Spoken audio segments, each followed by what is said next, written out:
What's up, YouTube? This is Slide 8 right here. So, that tree might look familiar if you saw the end of Unemployed Pirates 2, although it's definitely lost all its leaves. That's the house I grew up in with my family. We don't live there anymore. In late 2013, Mom had to sell the house. It looks completely different on the inside now. But yeah, we shot some BroadswordMedia reviews in there, shot some films in there for Slifer Productions. Shot a couple reviews back in that portion of the yard. You probably saw earlier that garage door. That's the same one that my friends and I were smashing with the paintbrushes on Unemployed Pirates because we didn't know how to paint our characters during. A couple reviews were shot there at that yard, that side of the yard. That's where the drive-by took place, or that's where the van was. We walked down that street, walked across this street. Anyways, I just wanted to show the house I grew up in.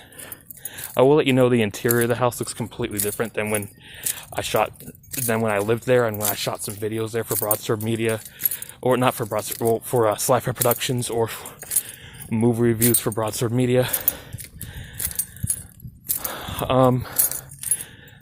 But yeah, it was a great place to grow up in. Would have been nice if my family could afford to keep that house. But it's California. What do you expect? It's too expensive to live here. At this point, my entire immediate family that actually matters actually moved to Idaho because it's way more affordable there. Idaho is the last resort for me. I'll consider moving there if I really, really have to, but I want to try to make it on my own. This is just movie reviews from BroadswordMedia. All these videos were uploaded in 2012 when I first started the BroadswordMedia channel, which was an idea that both me and my then friend Mark came up with. And anyways, it was an idea. We were hoping to do movie reviews. Mark was very passionate about movies and loves talking about them all the time. I enjoy talking about them as much, but he was more into the movie review thing than I was. But I will admit that it's possible the channel could have been successful if I understood copyright law more. What I mean is if I understood fair use a lot more, because I was just so paranoid. Back in 2008, when I was uploading videos to Veo.com, there was a video I uploaded because the sound was gone, and I actually included the song Stronger by Kanye West, and the video got deleted, and I got a warning email from Veo saying I can't do that because it's copyrighted.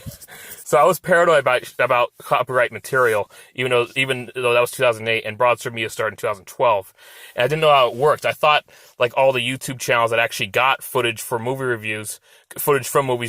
for their reviews, actually had to contact the studio and get permission. Like that's what I understood. I didn't understand fair use. If I knew about fair use, I would have used footage from the movies during the reviews, and the reviews would have been a lot more interesting. But please give them a watch. I hope you enjoy them. This will be the only vlog for this video, and please enjoy. And also do check out my some of my previous compilation videos. The gaming ones are really long, but the comedy one, Sli-Fi Productions Compilation Plus, very much worth watching. It's about an hour 47 minutes. It includes videos from here at Slide 8 Fry as well as BroadswordMedia videos, and they're all really funny videos and really interesting. And you'll see that they are filmed in the house that I just showed that I grew up in.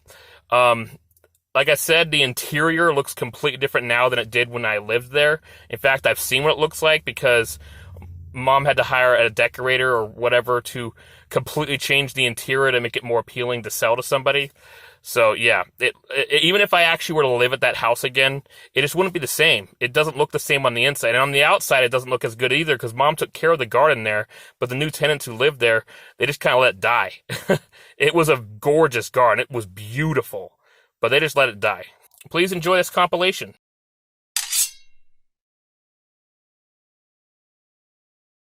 Hey YouTube, today we're reviewing the Avengers movie. We'll be doing this in 3 parts. First, we're going to talk about the Marvel movies that led up to this movie.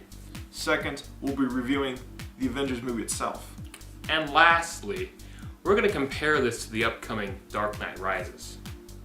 Yesterday, I saw the Marvel movie marathon at the theater, so I got to see all 6 movies leading up to the Avengers at midnight showing. Man, I wish I saw that marathon. That would have been sick. Unfortunately, I didn't see the marathon, and also, I missed 2 of the movies. That would be Iron Man 2 and The Incredible Hulk.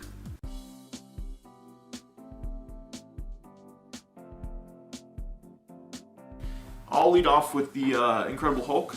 That movie was incredibly slow. The only good part was Arwen. Captain America wasn't the greatest Marvel movie, but I liked it. You know, I didn't like that movie at all. I thought the writing was subpar to bad. As for Thor, I think Thor is actually the best Marvel movie leading up to the Avengers. Actually, scratch that. I think it was actually the best Marvel movie ever made. You know, I really like Thor too. The Chris Hemsworth, Natalie Portman story and the relationship, that was awesome. I agree. However, the problem is the whole Asgard storyline with, you know, all that going on didn't really work for me. I felt that Iron Man was a pretty good movie. I liked the trial and error that Tony Stark had to go through to get his Iron Man suit to work. No, Iron Man was a great movie. The only thing is, there was only one character in the entire movie. That was Robert Downey Jr. The rest of the cast you could have replaced with cardboard cutouts and it would have the same effect. As a second movie, my friend here hasn't seen it. I would have to say it was better than the first. It was clearly better. It had a more interesting villain, but pretty much the same.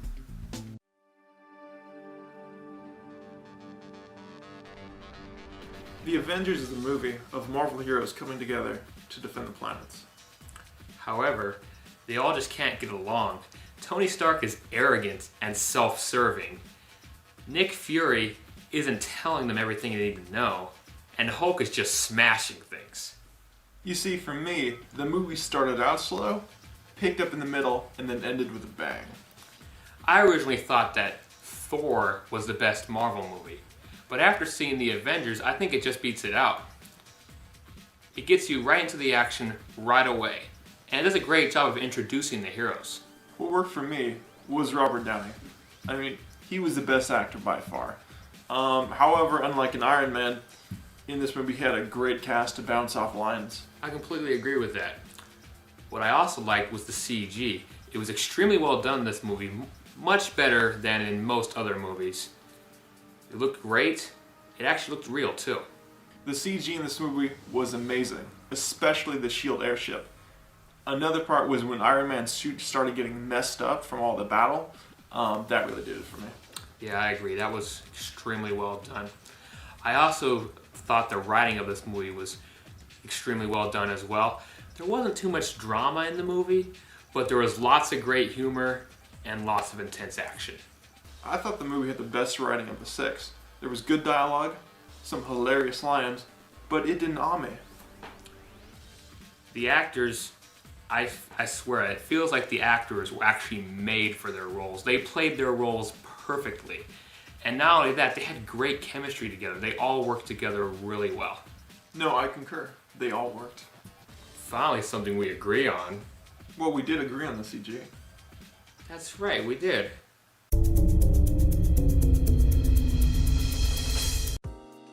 While we both enjoyed the movie, we do have our criticisms about it. Personally, I love the movie, but it does have its flaws. To start with Loki, I thought he gave a good performance, but, I mean, they already showed that they could beat him in Thor. He couldn't even fight one of the Avengers himself. What was the point? I mean, he wasn't a good villain. I thought he was a pretty good villain, but I do agree that he didn't seem too threatening. It was almost like as if he wasn't even trying to fight. Now, one continuity flaw I'd like to point out, or maybe just dumb flaw, I guess, is that there was a scene, and this ain't any spoiler, there was a scene where Thor was in a field and he was just waiting in front of his hammer. And then it cut to the heroes getting prepared for battle, and it took like a few minutes to show this scene. And then after that, Thor grabs his hammer. What was he doing? Just staring at his hammer for like 3 minutes and then picking it up? If I have to think about it, there just weren't that many. It's called, it wasn't a perfect movie, but there weren't a lot that I really wanted to point out. So that's pretty good. I completely agree. There weren't too many flaws. I mean, seriously, that flaw of him staring at his hammer isn't too big a deal. I just think it's kind of weird. It's not really a big flaw, though. Pretty much.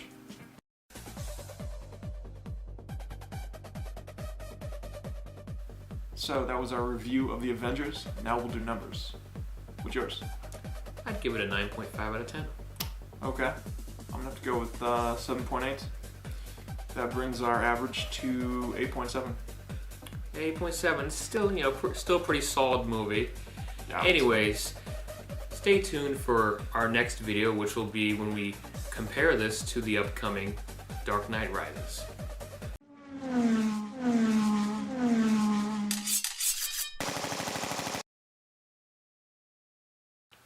Now let's talk about the upcoming Dark Knight Rises. How will the Avengers compare to that? Well, I mean, let's look at The Dark Knight. That is my favorite movie of all time. Oh, same for, here. For obvious reasons. Yeah. What's it called? The Avengers, when I saw it, I was like, hey, this is gonna be, this is gonna be fun, kind of a flashy film. It's gonna be cool. But really, I mean, for me, at the very least, it's kind of just like to get me over the hump to get to The Dark Knight Rises. The third trailer came out the other day, and I watched it like 20 times. Wow, 20 times. That's impressive. I mean, obviously, if a trailer can get you to watch 20 times, I mean, there's The Dark Knight Rises. It's gonna be good. There's no doubt about it. And like you said, Dark Knight from 2008, I actually thought that was the best movie of all time as well. I was so well done. I mean, the villain, the Heath Ledger as the Joker, the late Heath Ledger as the Joker, he did a fantastic job. And of course, we all love Batman. He was a great hero. He went through his own personal demons throughout that movie. And, his old relationship issues with Maggie Gyllenhaal's character, I forget her name, but the one who was going out with Harvey Dent. Mm-hmm. He had all these issues going on, as well as having to deal with the villain and his own personal life. So, I mean, I thought they did that so well. And now there's a new villain coming to town who... We got Bane. You know what? Yeah, what's it called? Bane. It initially looked like Catwoman was going to be the villain, but now with this new one, it looks like she's going to be on Batman's side because she is scared as hell of Bane, right? Just going back to, the thing about The Dark Knight was from moment one, it just pulled you in, and it just pulled you along like you were a freaking ragdoll, right? And then you're having to constantly keep up to what's going on, and you just can't watch it once and understand everything, right? It's a movie that you can watch over and over again. And with this new one, it's just going to be like, it's the conclusion, right? It's the epic finale that just will, rock Gotham to the core. Bane comes out, and he's like, what's it called? Bruce, he's like, who are you? And then he's like, I'm Gotham's Reckoning. Oh, shoot, right? And you're just like, okay, yeah, it makes sense. Can I go now? Yeah. Yeah, I agree. That line, that was a really epic line. I'm Gotham's Reckoning. Not even the Joker said that. And look what he did to the town in The Dark Knight. Yeah. Now we have this new villain who says it straight in your face, right in the trailer. I'm Gotham's Reckoning. That's a villain. I'm certainly looking forward to this movie. I strongly believe it will indeed be better than the Avengers. The Dark Knight original, or the second movie, The Dark Knight, was better than the Avengers. Like I said, I think it's the best movie of all time, Oh my God. Okay, when I saw that movie, the first day, we actually went as a big group to the theater, and I walked out of there, and that was the day that I wanted to become a movie critic, because at that point, then I had something to compare everything else to, right? And I'm like, pretty much, my friend is like, dude, come check out this movie. And I'm like, is it good? Is it a Dark Knight? And then he's like, and I was like, no, it's not a Dark Knight. So, this is just going to be this will be the day of reckoning, right? For instance, in the trailer, it shows the bridges blowing up, and you're just like, holy crap, those people are gone. What? You should just write them off right now. It's just just all kinds of good stuff. So I'm looking forward to that. Yeah, seriously, I really like that they took that risk of showing the bridges blow up, because as far as I'm concerned, even as great as a movie The Dark Knight was, you didn't see too many people die. I mean, there were some of that Batman impersonator that got hanged, a few other things, but showing a large scale number of people actually being killed, they're serious about this one. Yeah, no, Bane is not playing around. People are scared. You know what? He's the storm. As Catwoman said, storm is coming, and and she's scared. You should be scared. So, and you should be super psyched to see this film. Yes, you should be super psyched. Maybe not as psyched as we are, but you should still be super psyched nonetheless. You should be more psyched. You know what? I think you're right.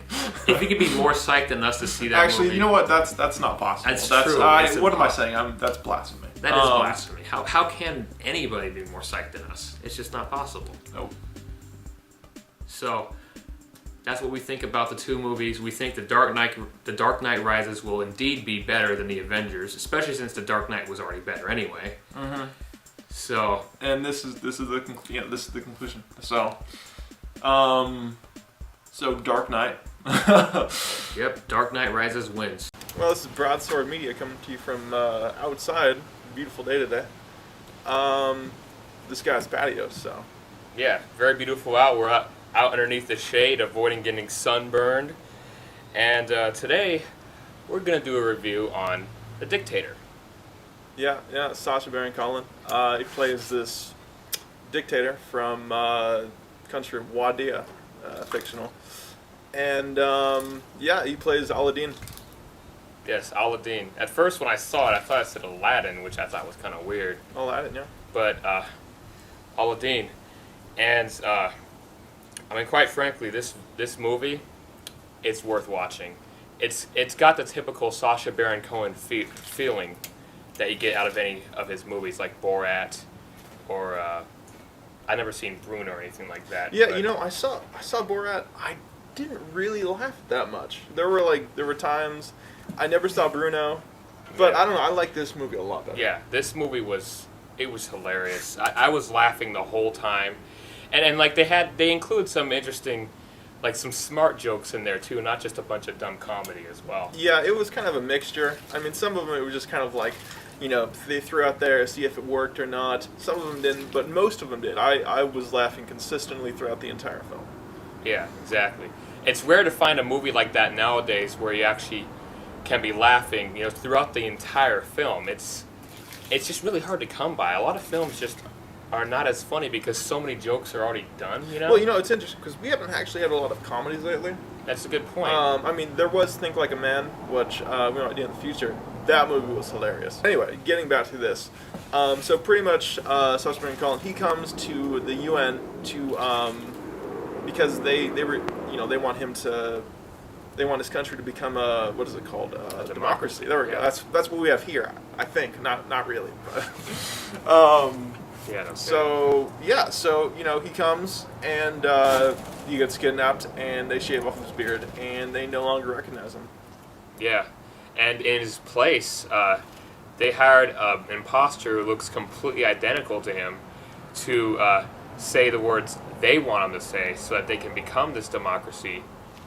But for all the wrong reasons. There's a man, Aladdin's uncle Tamir, played by Ben Kingsley, who wants to be the man in charge. Yeah, pretty much he just, Aladdin's an idiot, so he wants to get rid of him. So he can pretty much sell off, their oil reserves to the oil companies. Getting to pretty much the good parts of this movie, it was really, Sacha Baron Cohen, he's pretty much flawless. This his role was much more scripted. However, you do see at the end credits that a lot of it was improvised as well. So, him doing different lines and stuff. If you stay in, after the... Yeah, that's right. Don't forget to stay until after the credits. They show some pretty interesting scenes during the credits that are pretty ridiculous as well. Not as ridiculous as the whole entire movie, of course, but nonetheless, it's worth staying through a small portion of the credits just to see. The problem with this movie, really, the plot, it's, it's as shallow as as a small children's pool or something, but... It's a typical plot. I've heard of plots like this before. Actually, the plot reminded me of Iron Man 1, ironically. It was kind of a similar plot to that kind of thing. It's been done so many times. Yeah, you've seen this 1,000 times. Yeah. So, it was funny, but ultimately, other than that, there wasn't really much there. Nothing to really awe you. Nothing to be like, oh, hey, I've never seen that before. Yeah, it was mostly just a dumb comedy that it's just there to put you in a cheerful mood, really. I gotta emphasize that the casting choices were actually, I'd say for the most part, pretty good. I was surprised when I actually, just in general, when I saw Anna Faris playing the role she was playing, because I've always known her for like the scary movies and for always playing some dumb bimbo, but for once I saw her actually playing someone who was actually intelligent, and she actually did a pretty good job at doing so. Yeah, I think the real kind of like the gooey part of this movie is at the end where he addresses the UN, and he says this he gives a speech saying what's great about having a dictatorship opposed to democracy. However, we already have those things in our democracy ourselves. So yeah, it was a really funny joke. We don't want to give away like what he said, but just listen to it and you'll get it. It's ridiculous. Yeah, if you know anything about politics, then you pretty much get it. Yeah. So that's But as for numbers, like we both said, this movie got it gave us a lot of laughs the whole time through, but the plot, it was pretty cliche. It's been done so many times before. So, because I enjoyed it a lot, I'll give it an 8 out of 10, but I'm not going to go any higher because the plot's been done so many times. Yeah, other than, the comedy kept me laughing. Not much in it. I'm going to go with 5.9. Very reasonable rating, I'd say. So overall, that brings us to 6.9. So, that's still fairly good. And I would recommend the movie just if you want to get a bunch of laughs at some dumb comedy. If you want like a really emotional story, try something else. Welcome to BroadswordMedia. This is Sean. And Mark. And today we're doing a review of the movie Prometheus, the prequel to the Alien franchise. So, Prometheus. A ship sent from Earth to explore a planet that supposedly holds the origins of our creation. I watched the original Alien movie yesterday to prepare for Prometheus today. And whether the two movies went together, since Prometheus is the prequel to Alien, it really depends on what portion of the movie you're in. Early on, it didn't seem like they went together at all. But later on, as the story developed more, you could see it. It really did lead up to Alien. So, I went into Prometheus with no expectations really at all. Right? I liked the first 20 minutes of the film. I thought it was really good. Pretty much everything till they, landed on the planet. They're going for that type of like Walking Dead idea of you take a bunch of random strangers that would not function together in any walk of life, and then you kind of put them into a scenario where they become a family. They get to the planet, and after they get to the planet, at that point I actually know that this film is heading in another direction, and I expect disappointment, and they did not fail to disappoint. Well, I feel a little differently about that. I found that the opening, it took a little while. I mean, it wasn't too long. It's not the longest opening, but it took some time to get through. But after that, I gradually started to enjoy the movie more and more as it was going on. The film was generally gorgeous. All the characters, they wake up, and they're just completely different, right? And then they have to interact with each other and stuff, and everybody has their own roles. Yeah, I agree. I think the film was gorgeous. The CG looked really spectacular in this film, especially on the ship. The exhaust and everything on the ship looks really good. And when the ship descended into the atmosphere, down to the planet's surface, it really reminded me of Avatar, actually, when what was the thing called? The Valkyrie, the Valkyrie shuttle, it descended, to the Terran base below, and it had that really epic feel to it. We both have the same favorite character. That would be the captain of the whole ship crew. The captain had some really great lines, great delivery in all of them. I really like the writing for his character. The dialogue overall was pretty good. It did lag in some parts, and the screening I saw it with, some people just laughed at some of the stuff. That wasn't really funny, it was just kind of ridiculous. But, overall it was pretty good. Between watching Alien and Prometheus, I'll say that Prometheus is a far better movie than Alien, but there still are some criticisms we have about it. This whole half sci-fi, half horror type of genre, it doesn't really make a whole lot of sense. The drama really wasn't there. I didn't care about the characters. When they died, I was just kind of like, just kind of shrugged. Like the main character, I thought the main character died like halfway through the movie, and I was like, okay, maybe that's actually not the main character. Yeah, I agree. I was really surprised at how early that character died, because he did appear at the beginning of the film, and he seemed really important to the story. I was really surprised how quickly they killed him off. And yeah, I wasn't really attached to any of the characters at all. In this movie, people did not go to the lengths that they should have to preserve their own life. I mean, most of the deaths, they were just kind of like, oh no, an alien's coming for me, and then they just kind of died. It was silly. Yeah, unfortunately, it's kind of the typical thing you see in a horror film where they don't really try hard enough to live. That's probably why I don't watch horror myself. Overall, I'd say it's quite a good movie. Not the best in theaters, but it's definitely a good watch. I'd recommend it. If you're a fan of aliens or horror, sci-fi, however that works, you'll like it, but I don't recommend it. I didn't hate the film, so I'm giving it a 6.5. I really liked the film. Not the greatest film, but good enough for me to give it an 8.7. So that brings our average to 7.6.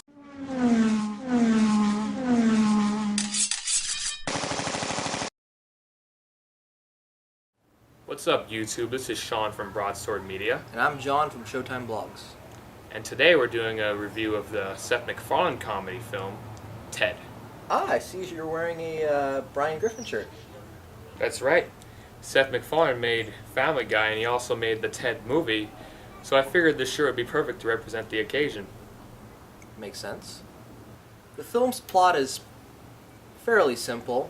It's about a boy who has no friends, and one Christmas he gets a teddy bear and names him Teddy, and then they have so much fun together that he wishes that Ted was real, and it so happens that conveniently a shooting star passes by. When it passes by, your wish comes true. So the next morning, Ted wakes up, and to their parents' surprise, he's alive, and they call him a demon, and stuff like that. And come 27 years later, boy, John Bennett, played by Mark Wahlberg, is all grown up, and Ted also is now voiced by Seth MacFarlane. He has a very deep voice, and they are both grown men sitting on their asses, acting childish, watching TV, drinking beer and smoking weed, and Mark Wahlberg is dating Mila Kunis, best known on Family Guy as Meg Griffin, and basically she's giving him an ultimatum between her and Ted because there's animosity in their relationship, so John has to decide which is more important in his life, Ted or Lori, the character played by Mila. There's also a subplot going on in the movie where this father and son are trying to kidnap Ted because that father, very troubled man. I'm not going to get into details of why he's troubled or how he got troubled, but it's a very minor subplot, which leads to the story having a little more drama than you'd expect in a Seth MacFarlane kind of show or film, whatever. But as I said, it's a very minor subplot. When you watch this film, you'll probably forget about that character for a good portion of the film until he appears again later on. Yeah, I thought the subplot was a bit interesting. You know, personally, to me, I actually felt that the subplot was kind of cliche. It happens all the time in movies that involve some, like, toy coming to life or something very valuable that a boy didn't get to have as a child and as a grown-up wants.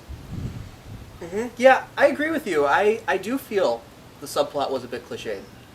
Kidnapping is very common in films, but I believe they added a new twist to it. The creepiness levels are somewhat reminiscent to characters on Family Guy like Herbert the Pedophile, or that other character that has that creepy, I can do a handstand kind of voice. Yeah, I agree with you. It did. Now that you say that, it does kind of make me think of like the pedophile character from Family Guy for sure. He did have that feel to him. That atmosphere. In an interesting note, the movie adds dark humor that works for the film as opposed to McFarlane's animated shows where the humors would be too dark even for television. Yeah, I fully agree with that. A lot of these jokes are very similar to how they're delivered or written on the Seth MacFarlane shows like Family Guy, especially Family Guy or American Dad. But nonetheless, it works. It's different. It's more adult because it's a rated R movie as opposed to a TV-14 show. And the jokes are delivered very well. As far as comparing the film with McFarlane's TV shows, Family Guy, American Dad, and The Cleveland Show, well, I stopped watching Family Guy and American Dad a while ago. Both shows' humor was a bit uncomfortable for me, for my taste anyway. If you're fans of all three shows, this is definitely a movie for you. It's even funnier than the three shows. If you're tired and you find the humor stale on one, two, or all three of the shows, this film's definitely an improvement. You have my word on that. As for numbers, I would highly recommend this film. It's a very funny film. Get quite a lot of laughs in it. Probably one of the better comedy films out in theaters at the moment right now.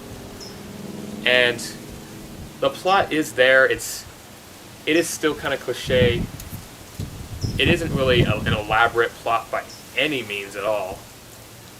But it's good enough to actually make this comedy film a good watch. And I give it an 8.4. Yeah, I agree with a lot of what you said. A lot of the plot not being there and cliches here and there as well. And which is why I'm going to give it a 7.9. However, it is a funny film, and I do recommend it for fans of Seth MacFarlane. So that brings our total to 8.2. So yeah, check out the film. You'll get quite a lot of laughs. Just don't expect any serious drama or anything.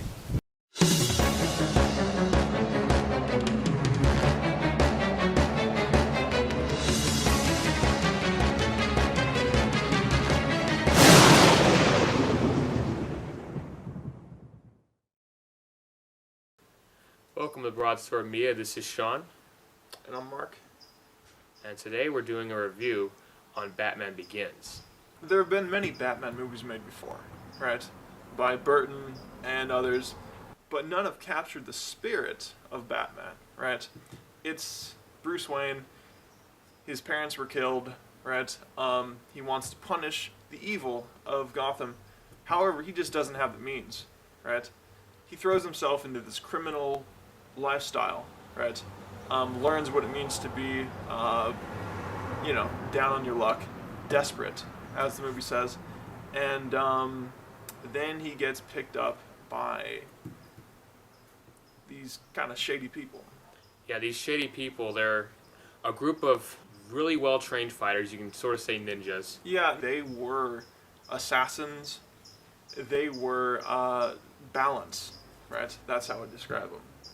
Bruce Wayne is integrated into the League of Shadows where he is given the discipline he requires to further his own goals. They teach him to face his fears, and then when he's fully done with his training, they tell him what their goals truly are, and that is to pretty much burn Gotham City to the ground. And he does not like that idea, so he leaves them and goes on his own. You know, in this movie, they had quite a few villains, right? They had Falcone, they had Scarecrow, Ra's al Ghul. You know, I guess you could consider him a villain. Yeah, of course you can. Yeah, they had a great assortment of villains in this movie, and the roles they played were just outstanding for this film. The Ra's al Ghul, played by Liam Neeson. I mean, once you hear that name, you're like, oh, of course it's going to be good. Yeah, no, this movie was filled with high names, right? Mm-hmm. Liam Neeson, Christian Bale, Morgan Freeman, and a variety of others. It was... Yeah, Michael Caine was the butler. And I think Nolan's true genius is he's able to put many people on a screen and just make them give their highest of performances. And not only just... The movie isn't reliant on their performances alone, but how he orchestrates them into the story, right? He gives every actor the everything they need to play the roles they're supposed to. I mean, they play all their roles perfectly. I mean, all of them do a fantastic job. And just the movie as a whole, just like Dark Knight, and I'm sure Dark Knight Rises will be, it's just done so well. Yeah, the score on this film, the editing, the transition, just the characters, all of it is the highest possible class you could get. Yeah. In terms of any movie, right? You can compare this to anything, and it could stand up to it, you know. This isn't obviously my favorite movie, but definitely, you know, it's a Nolan, and it's something else. When you're watching it, at no point, you're like, okay, can we, you know, can we get this moving? Can we go this along? When you're watching this thing, you don't know if you're watching it for 5 minutes or 5 hours, right? It just keeps coming at you continuously, and it doesn't stop. It's relentless. Yeah, exactly. Once Bruce Wayne gets through all his training, gets out of it, and then eventually gets into action and becomes Batman, once he gets into action, it just keeps coming. And, I mean, the drama's there. The villains are definitely there. That Scarecrow, the effects they did for the hallucinations that Scarecrow would put people through were superb. No, and it's amazing. Scarecrow, let's just say, when he encounters Batman for the first time, right? He has his, you know, I guess his goons, you know, attack Batman, and that's obviously going to fail. Batman's going to be able to beat them, but then he just simply, you know, he drugs them, and then he sets them on fire. And then it's a very just effective, I guess you could say, attack against him, you know? Oh yeah. I mean, if you're hit by hallucinogenic drugs, that's one thing, but to be set on fire as you're hallucinating, that's certainly another. And I mean, eventually Batman does encounter him again and turns it around on him and hits him with the hallucinogenic gases while he's still wearing his Batman mask and just terrifies the hell out of him. So it turns out that Liam Neeson's character, Ra's al Ghul. Ra's al Ghul, as we explained earlier, his intentions turned out to be to pretty much burn Gotham to the ground. Or actually, it was to put those hallucinogenic gases in their water supply, which would drive the city mad. Yeah. Right? Once the water was destroyed, the toxins would spread into the air, and it would drive people to insanity. The way that Batman actually takes him down and stops it from happening, I mean, that was really clever how they did it. Gets Gordon, you know, to drive his vehicle. The Tumbler. Yeah, the Tumbler, there we go. Gets him on the Tumbler and prevents the train that would have gotten the water supply all contaminated, prevents it from progressing any further. So, and then of course, Batman leaves Ra's al Ghul on the train to just get murdered. Pretty much, you know, he sealed his own fate. You know, Batman, he's like, I'm not going to kill you. I don't have to save a guy there, so. Exactly. It was just classic how Batman ended the main villain, Ra's al Ghul. And you know, Batman, pretty much like any other superhero, it has so many elements to it, right? It can evolve, and new generations will always be able to have their own form of Batman, unlike many other superheroes, which won't necessarily withstand the test of time as well. As for numbers on this movie is absolutely a fantastic movie, but probably in my top 10 favorite movies of all time, but not number one. So I'm gonna have to give it a 9.4. I love this movie a lot. When I first heard Christian Bale was going to be on it, you know, I was ecstatic, and I was like, yeah, that's going to work.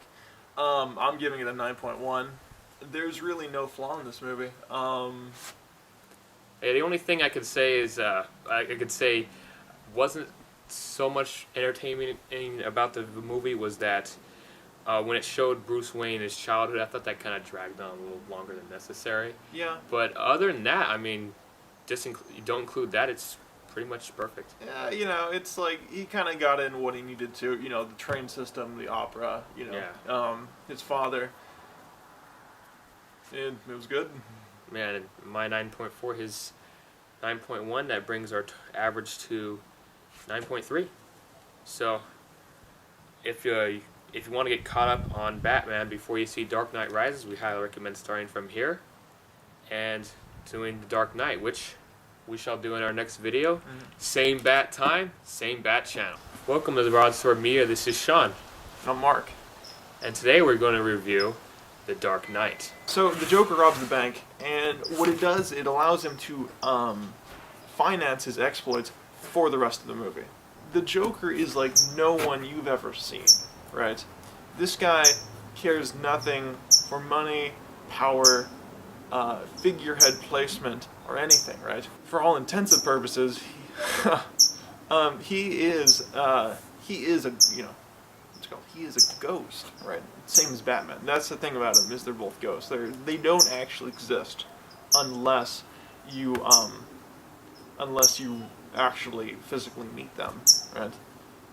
Yeah, it's a good point, actually, because even in the movie, the Joker, when he confronts Batman, or when they confront each other, he goes on saying how they're both so similar. They both, they're both pretty much invisible. Both the Joker and Batman, they are both ghosts, right? They do not exist in our world, right?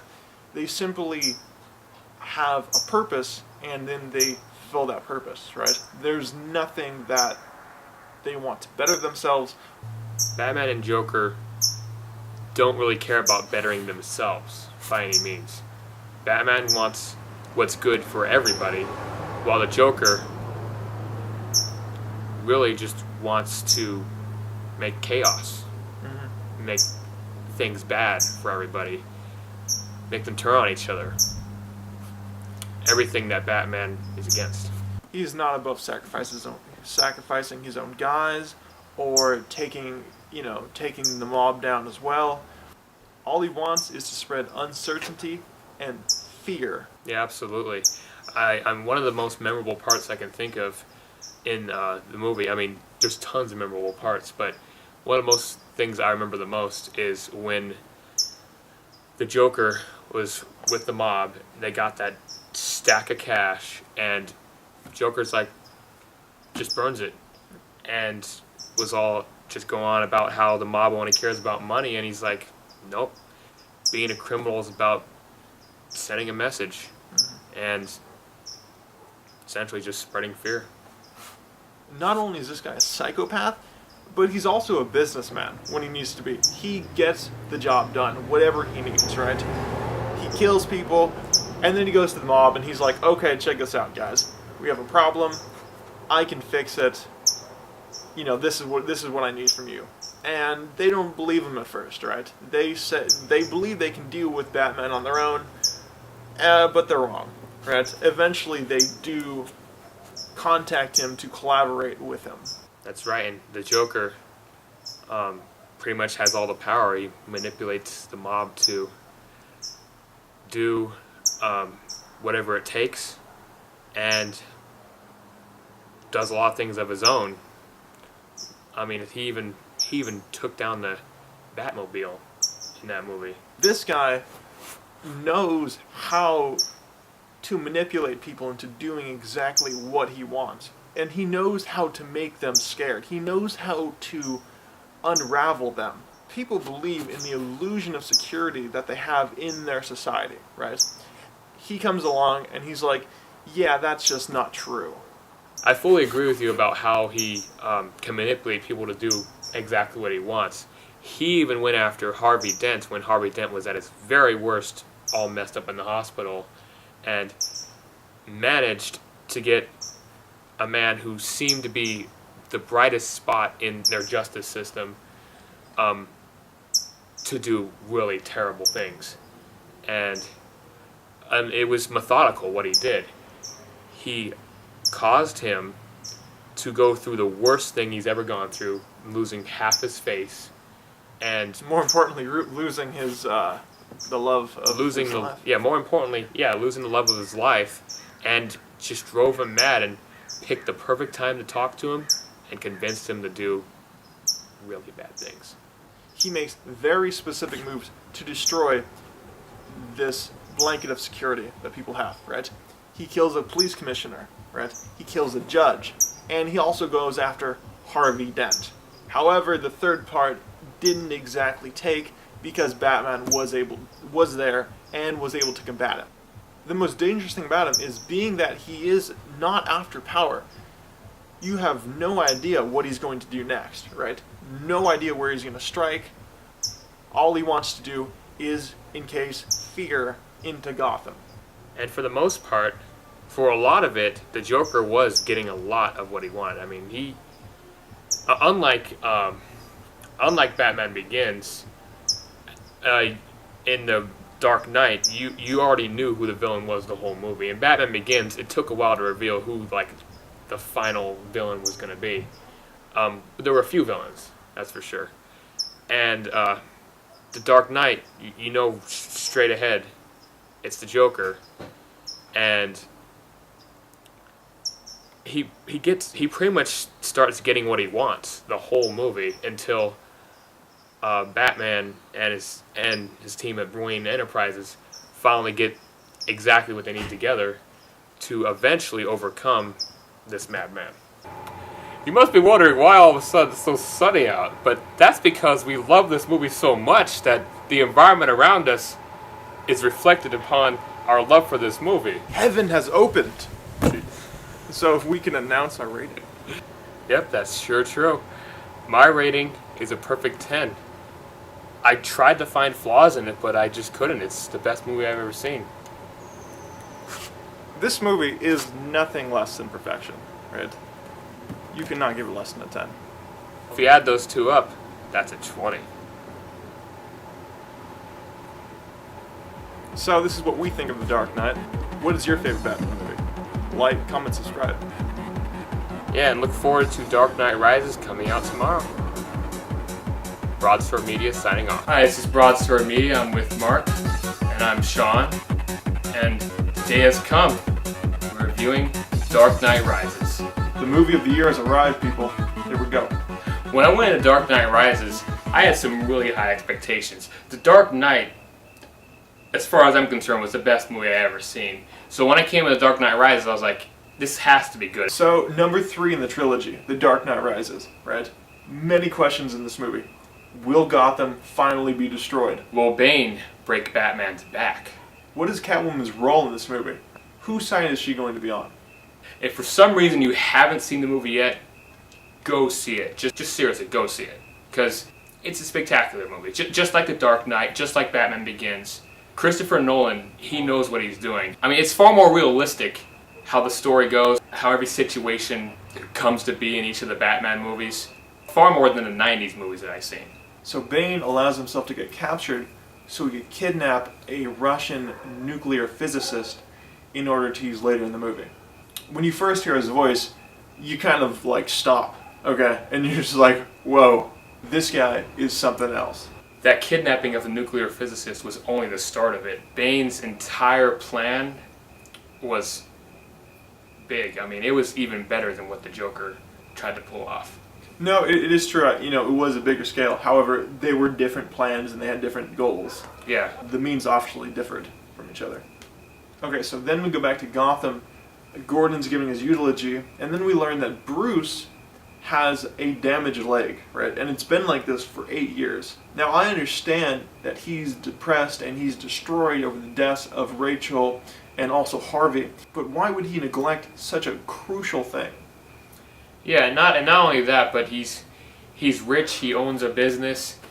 He could easily afford fixing his leg. Uh-huh. There was no excuse for him not to do it, and I fully agree with you on that. That didn't really make much sense to me. I felt like him having the damaged leg was completely not necessary and did not need to be in the movie at all. Yeah, they would have been fine if they just removed it. Then, of course, we have Catwoman. She's very mysterious in this film. You really have no idea what kind of role she's going to play. She's kind of like the anti-hero. The movie takes a while to get going. It envelops into these subplots would eventually lead to the main storyline. It's a much different movie from The Dark Knight itself. Dark Knight got running from the first scene. So unlike The Dark Knight, this movie takes much more methodical approach to unravel what it actually wants to be. One thing I could say about this movie compared to the first two Batman movies from Christopher Nolan is that there's far less Batman in this movie compared to the first two. You don't see him as much in this movie at all. Like, there's a good, I don't know, say like 25 minutes, half hour, maybe longer to the movie that you don't even see Batman, period. You just see a lot more Bruce Wayne. But, I mean, if there's nothing really bad about it. There's reason behind it, and overall, it's still a good watch, a solid movie. And one thing I do like, compared to the first two, is that, well, the police force was a lot more useful in this movie than the first two. They were pretty helpless in the first two movies, but despite the circumstances in this one, they actually were a lot more useful in this movie. The thing about the police in the first two movies was they were fighting phantoms, right? Both Ra's al Ghul was not in the public spotlight at all. He's part of an organization that doesn't want to expose itself to the public. And the Joker is the same. He doesn't care for taking power, he just wanted to spread chaos. So Bane, on the other hand, put himself in a very governmental role. Now, in The Dark Knight, the Joker was a very powerful villain. He manipulated the mob and Harvey Dent, the bright spot in their justice system. But then Bane, in The Dark Knight Rises, he's just at a whole new level. What he was able to accomplish, it didn't seem possible that he could be overcome. So Bane was digging in the sewer to place explosives under both the football stadium and another high-profile target, which will have massive impact on Gotham. The real-life issue in this movie was the Occupy Gotham, right? Rich people being dragged out of their homes, being prosecuted. Is Nolan trying to tell us this should happen in real life? I don't know. It's an interesting theme that they go on in the movie, because it's like you said, it's Occupy Gotham. It's pretty much one of those Occupy movements, but on super steroids. Because I mean, it's not them just peacefully protesting whatever. It's them taking action, taking rich people away from their homes. I mean, it's a big time Occupy. Gotham is cluttered with the poor and the unfortunate, right? The misplaced. What's happening in our real world right now, right? You look at the similarities also between this movie and, let's say, the French and English revolutions. Yeah, absolutely. And I mean, it's funny you mentioned that, because there's actually several movies that are coming out over the year, or last year for that matter, that have had similar themes going on about how having stories related to that matter, rich people getting too much and poor people taking action against it. It's like they're expressing how we really feel about our real lives, but actually showing what could happen if we took action for it. Yeah, reality is getting desperate, and this theme is only going to continue to grow. During the shooting of this movie, they had to occupy a large amount of property, right? Gotham truly looked like it was bare. Yeah, it's like Christopher Nolan went into New York City and like told everybody he was going to shoot The Dark Knight Rises, and then Christian Bale was dressed up as Batman. They're like, oh, well, yeah, we better move out of the way if you're going to shoot Batman. Yeah, Nolan was like, disperse immediately. My will be done.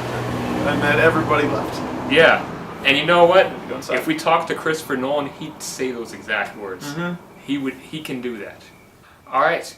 Well, like I said, I love The Dark Knight. Best movie I've ever seen. But The Dark Knight Rises, somehow for me, was just slightly a little better.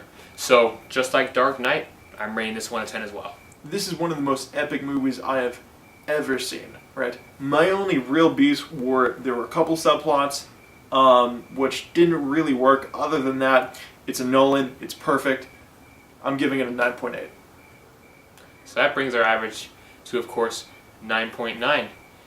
So that concludes our reviews of the Christopher Nolan Batman movies. And I think you mentioned he was doing something else in the near future? Well, yeah, we all saw the Man of Steel trailer that attended the midnight showings, and he's going to be producing that. So we might actually have a Superman that is a competitor. Yeah, might finally have a Superman movie, finally a good one for the first time since the 1980s. As always, like, comment, and subscribe, and let us know what is your favorite Nolan Batman. Yeah, and let us know if you think that Christopher Nolan can make Superman good again. This is BroadswordMedia, signing out. Now that we've both seen The Avengers and The Dark Knight Rises, we can conclude that we definitely like The Dark Knight Rises more. Now, not to say we didn't like The Avengers. I thought that movie was great. I mean, our overall rating for that was actually an 8.7, which is still really high. And until we reviewed Batman Begins, that was actually the highest rating we gave to a movie prior. Yeah. So, I mean, that's still impressive, but as much as I like the movie, Dark Knight Rises was superior. So here's the thing. The Dark Knight Rises is the end of the Batman Nolan trilogies, right? So you have two movies already built up, and this movie is going to, put everything on the table. The Avengers, on the other hand, it's actually kind of like the first Avengers movie. Sure, there were 5 other different movies before that, but they all had their own things going on, and this was the first time they actually all get together and had to, do what they had to do to protect their planet. Yeah, and I mean, the thing is, personally for me, I always liked Batman out of all the superheroes more than anything, because he was a little more realistic because he used equipment. He used weaponry. He didn't have like some kind of superpower or anything. I always found that a lot more appealing, and there was always a more darker atmosphere to Batman, because usually because he's out at night anyway. Batman is far more appealing to a general audience around the world. This is a human. He got his skills by training in various ways. Unlike Superman, he's born to mortal, and the Hulk, he got his powers by accident, and yada yada yada. Yeah, exactly. I mean, sure, the powers the Avengers have, I mean, they're pretty cool. I mean, they're awesome, but I mean, some of them in some ways can be kind of ridiculous. Like, it seemed in the Avengers, whenever the Hulk was fighting, you had like this, you felt like the safety of that. Oh, okay, the Hulk is here. The Avengers can never lose. Yeah, Hulk never took damage. He never felt pain. He just kind of, kept going, even though he was getting blasted on a building, let's say. It just didn't matter. Iron Man is the only, Avengers that's, similar to Bruce Wayne as Batman, because he is a human and he built his own equipment. Yeah. He built his own suit. Yeah, so. Exactly. Captain America, to an extent, is kind of realistic because compared to the other Avengers, because he uses a weapon too. But the thing is, like, they did that science experiment or whatever it was that made him like really, really strong, which is obviously less realistic. Yeah, they injected like nano machines or something like that into his blood. Yeah. Here's the thing, like the two movies, they can be compared because they're both kind of like apocalypto movies. In the Avengers, they get attacked by aliens, and what's it called? In The Dark Knight Rises, Bane comes up, you know, and he occupies Gotham. So in that sense, you can compare them. Yeah, and I mean, and I believe The Avengers is a good enough movie to deserve this comparison. I mean, Dark Knight Rises I like a lot more, but they're both very solid movies. If you notice, The Avengers is kind of more of a child's thing because the aliens come down and they attack randomly, you know, disorganized, and it's like, what, a couple hours, and then they just kind of like, you know, close up the portal and like, oh, everyone's okay again, and they go back to their normal lives. But Gotham, on the other hand, is occupied for a series of months, right, by this guy. It completely changes their lives, their social system, their structure, the infrastructure, everything, right? This is the superior movie. Yeah, exactly. So I hope you enjoyed our analysis between the two movies. We like them both, but love Dark Knight Rises compared to The Avengers. And as always, like, comment, subscribe. Tell us which movie you like more and why. This is BroadswordMedia signing out. I did not care for this movie at all. What? I love this movie. It was great. Well, let's agree to disagree.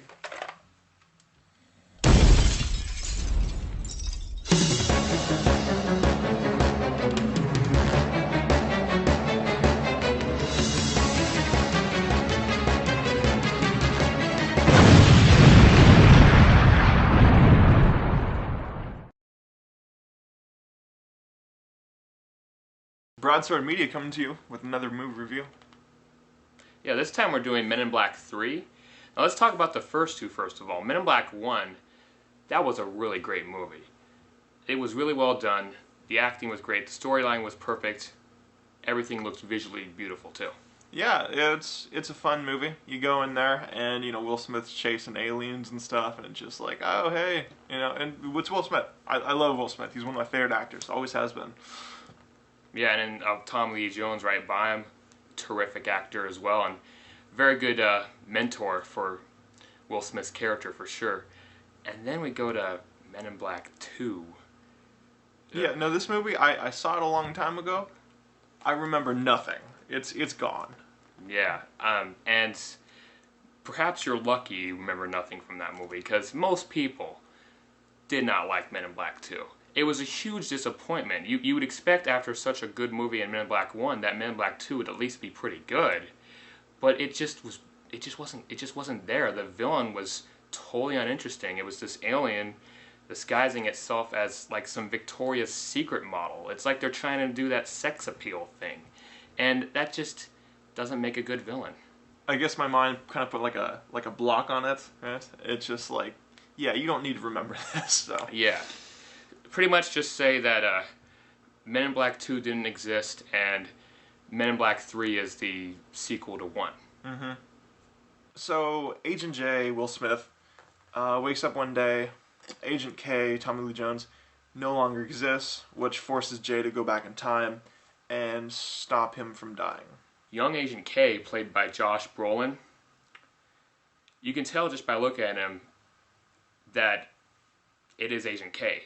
Has the look, has the same attitude. Josh Brolin did a terrific job playing a much younger version of Agent K, who, you know, was originally played by Tommy Lee Jones. I was really surprised that they were pretty much identical, it seemed like. So Boris the Animal, you know, I actually liked the character. I thought the actor did a good job.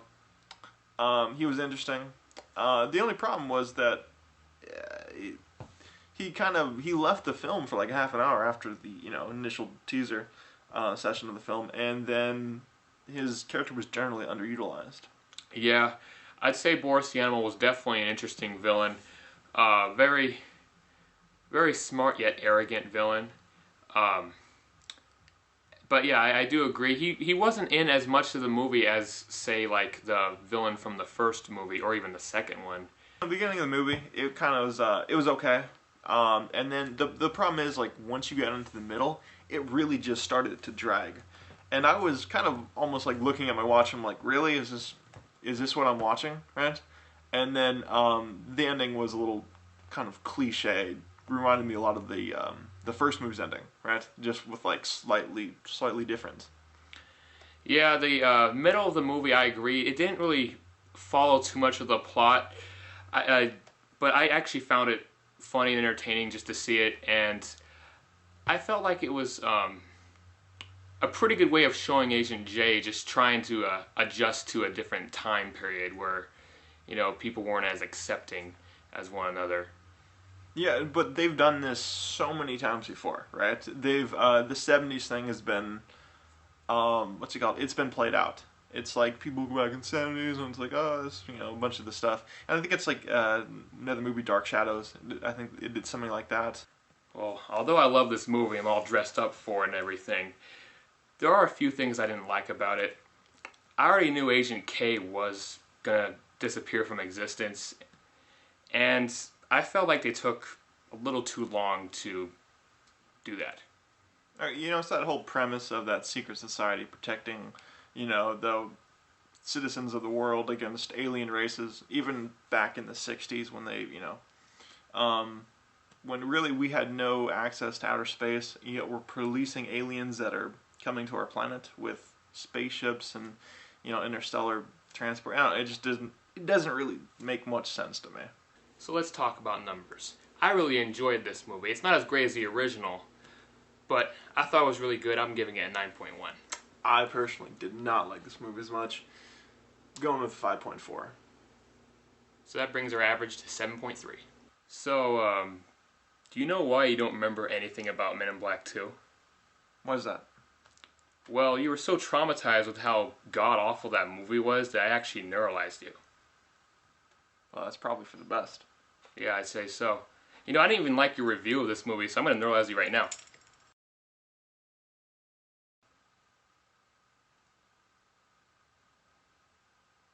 Whoa. What just happened?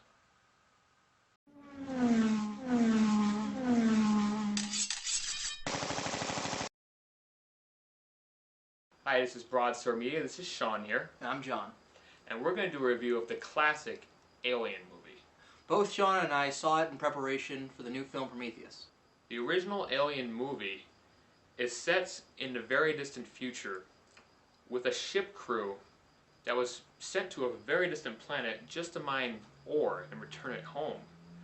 But it turns out that one of the crew members, who actually isn't human, it's actually a robot, has other plans and was programmed by the company they're contracted for to bring home alien life forms, which is what the franchise is about. Essentially to use these alien life forms as a weapon on planet Earth. And that the human crew itself was actually expendable. This is the first film in the franchise directed by Ridley Scott. And he only intended there be one Alien movie. The rest of the films were handed over to great directors like James Cameron, and the recently released Prometheus was, in fact, Ridley Scott's attempt at reviving the franchise in his vision. It's very interesting. I'm really surprised that he only directed just the first movie and then just left it to other directors and producers. Well, the thing about it is, if you only intend on having one film, but the studio and the box office enjoyed it so much, people expect there to be sequels. I thought the acting was very well done in this movie, and I don't know if I can really speak for the effects because I didn't see like the original 1979 release of it. I saw the digitally remastered 20th anniversary DVD from 1999, and so the effects look really great, but that could just be because they were remastered in 1999 rather than the original 1979 effects. So at least for the DVD that we both watched, I'll say the effects were really good, and the acting was definitely solid. And the plot, it was long and kind of slow, but it started to get kind of interesting towards the end. Well, I do agree with you on the slow pacing of the film. As far as the acting goes, the only person I could really find invested in is Sigourney Weaver's character. I can't even remember all the other characters' names except the cat, Jonesy, and I thought it was bizarre itself with that whole cat scenario because it kind of reminded me of the film Independence Day with Boomer. Yeah, I thought that was really strange. Like, I mean, I know a lot of people cherish their pets like their best friends, which is understandable. But I mean, it's a movie. The cat had no importance to the plot in any way at all, and it was really just there to. I felt like the cat was kind of a waste of time. Mm-hmm.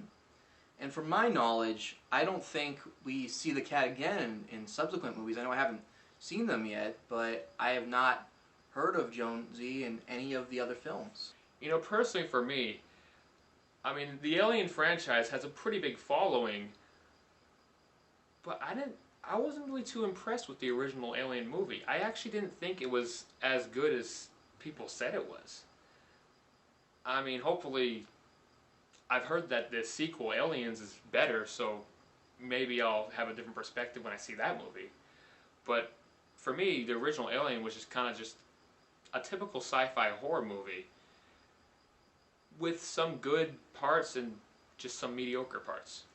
Yeah, I agree. Although this was Ripley Scott's vision, I don't think this is the film that Alien fans will think about first, you know. Like you said, it's possible that the Aliens film is considered better than the first one, and I've heard it the opposite from other people. But I didn't really mind Alien that much. The only parts that really bothered me was the alien took too long to introduce, the pacing of the movie was slow, there was really not so much dialogue, and I haven't seen the other Alien movies, so I'm not sure how to feel about it right away, except for the new one, Prometheus. Now let's do numbers. Now I didn't hate the movie. Actually, I did like the movie. I just didn't think it's as great as people said it was. Mm-hmm. So I'm giving the movie a 7.5 rating. It was a little slow. It took a long time to develop. It wasn't as exciting as I hoped for it to be. But towards the end, it got a little more intense. And the ending scene, that was a great scene, though. And everything you just said there, I absolutely agree with you. However, I'm going to give it a little bit higher. I'm going to give it an 8 just because it was the 70s and there was a lot of labor and love put into this film. It was Ridley Scott's vision and it was personal to him, and I'm really glad he's coming back to the franchise, and I hear they're going to be doing more of these films. So that brings our average to 7.75. Rounded up, that's just a 7.8. Mm-hmm. So it's definitely worth a watch if you want to get into the Alien franchise. Yeah, especially if you haven't seen Prometheus yet. You don't have to watch all the Alien movies, just the Ridley Scott ones, because that was recommended to me, but if you're a huge fan of the franchise, check them all out. If you're a huge fan of the franchise, you've already seen them all. Or just starting to get into them.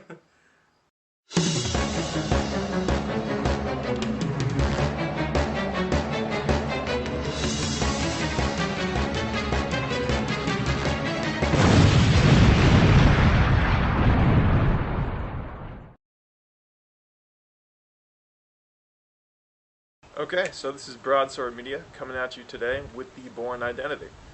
That's right. This is the start of the week of Bourne, and well, obviously this is the first of the right now Bourne trilogy, as the Bourne Legacy is coming out soon. So our main character, played by Matt Damon, he wakes up on a supply ship in the middle of the ocean, and he doesn't even remember who he is, doesn't remember how he got there, but he still remembers how to fight, kicks people's asses, because he was well trained in a secret operative program called Treadstone, but he doesn't even remember what that even is either.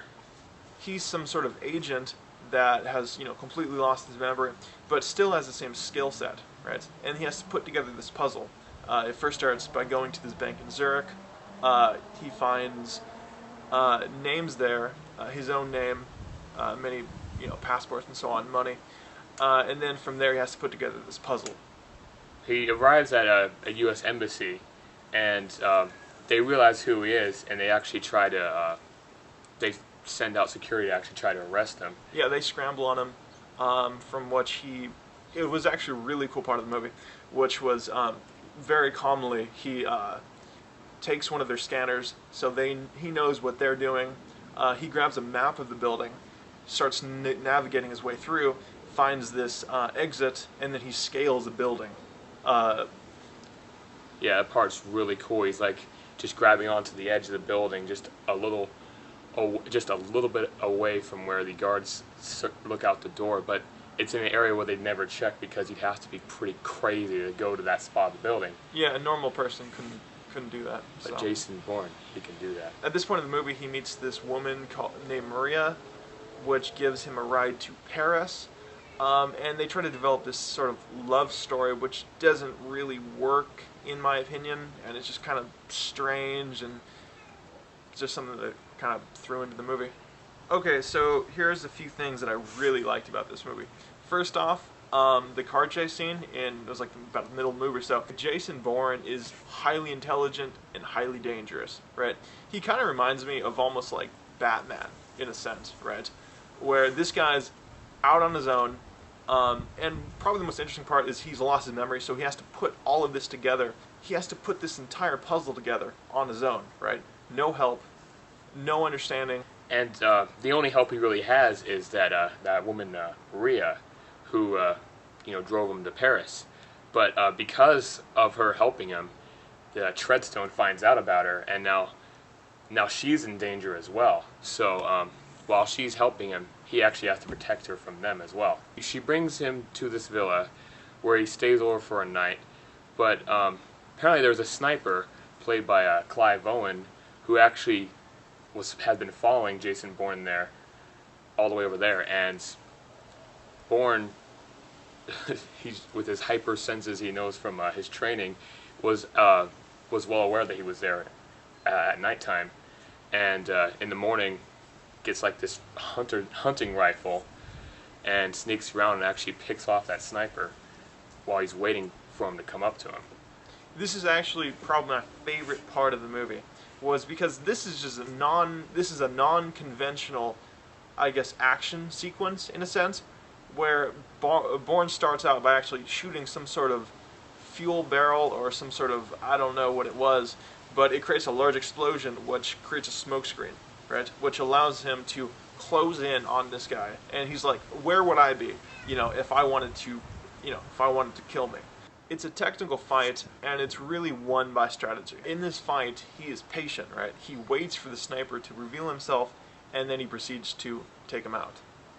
So after he shoots the sniper, he finds out more information from him about who's trying to kill him, what program it is. Finds out about Treadstone, and he also realizes that he can't be around Maria anymore because him being with her just puts her in constant danger. So he leaves her, goes out on his own, and towards the end he starts actually taking the fight to Treadstone itself by actually calling the man in charge in that movie. He does this really intelligently too, right? He calls out the director of Treadstone, forces him into a situation where he has to reveal himself, and also that he brought his people when Jason Bourne told him not to, which allows him to place a tracker on one of their vehicles, and then he brings the fight to them. Yeah, I love this movie. I thought everything went together really well. Pretty good plot, although you had to use your imagination at some points. The only thing I could really say I wasn't too into in this movie was the romance between Jason Bourne and Maria. I didn't really care that much for it. It wasn't really that necessary. It's like they just put it in there. But other than that, I just really enjoyed it. What I really liked about this movie was they didn't give away a lot of information in the movie itself. It really made the audience have to think for themselves and try to, put things together. They didn't, hand it to you on a silver platter. The movie, I wouldn't say it was boring, but I was kind of waiting for things to happen at points, and I understand it was a subtle movie, and I understand what they were going for. It just didn't really work for me entirely. Alright, so I had my problems with this movie, but overall I would say I liked it. I'm giving this one a 6.5. Yeah, I really enjoyed this movie. I had a hard time finding very many flaws in it. Definitely one of my favorite movies out there. I'd give it a 9.8. So that brings our average to 8.2.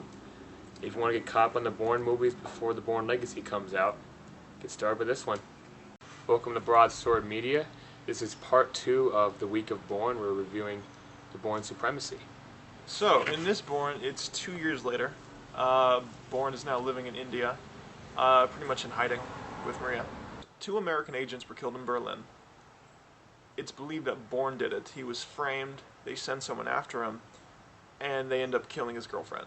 Because Bourne's girlfriend, Marie, dies off early on in the movie, there's none of that romance stuff going on in the movie at all. The sniper who did kill her was convinced that he actually shot Bourne, or at least that Bourne died while crashing the car into a river, but he actually got out. So Bourne goes on a mission to find out who's after him, who wants him dead. Now that the head of Treadstone was killed off in the first movie, but he actually finds out that Treadstone no longer exists, and it's someone else pursuing him. This movie is a lot faster paced than the first one. It's going for a completely different feel. There's a lot more going on, a lot more happens. One of the things is, though, there's a lot of shaky cam, right? And they bring it up during fight scenes, during car chase scenes. So when it does happen, it's kind of like, I'm not watching the movie anymore, and I'm gonna have to wait for it to like restart itself. Yeah, there was quite a bit of shaky cam. I'll admit that when I first saw this in theaters, my mom actually got really sick because of it. But I was still into the action scenes when they were going on. More towards the end, the action scenes were much better, much more fluent, and easier to watch. I respect it a lot more when they're doing hand-to-hand combat, and they're not like trying to go all over, and you're just like, you're not really watching the movie anymore. If they had a good choreographed fight, they wouldn't need shaky cam. I think this movie could have done a lot better in that sense. In this movie, Jason Bourne still doesn't remember everything. There's still a lot he needs to remember. In fact, he barely remembered much at all after the first movie. Yeah, in this movie, they do give you a lot more information. They don't give you everything. They still keep things from you, so you're still trying to figure stuff out. But you learn a lot more about the Jason Bourne character.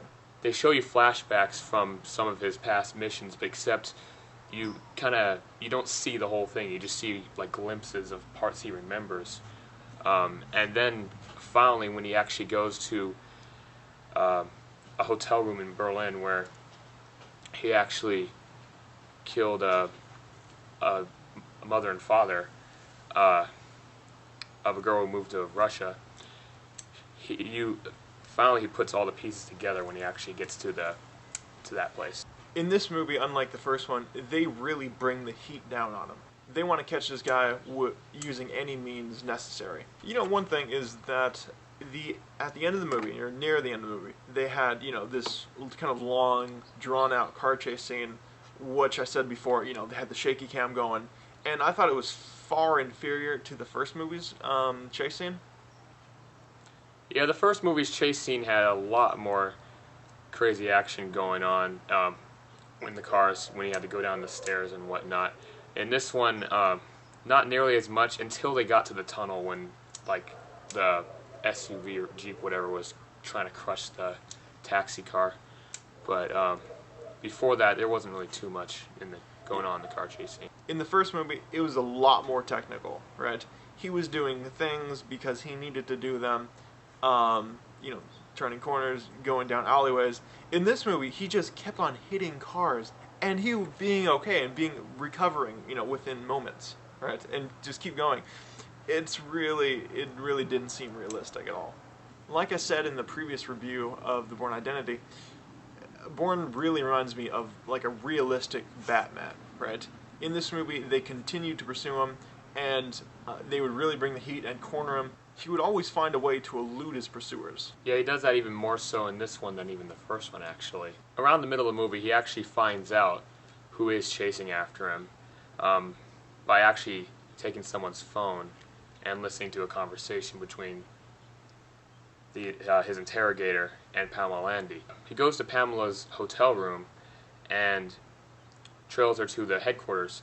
So he calls Pamela, or he calls Landy, and actually is talking to her on the phone, and then pretty much puts him on notice, lets him know that he found them, he knows where they are, and they must do what he says.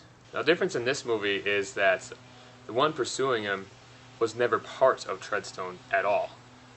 Landy, that is. And what she actually is really looking for is answers. She's not just saying, oh, go find him, go kill him. She wants answers from him.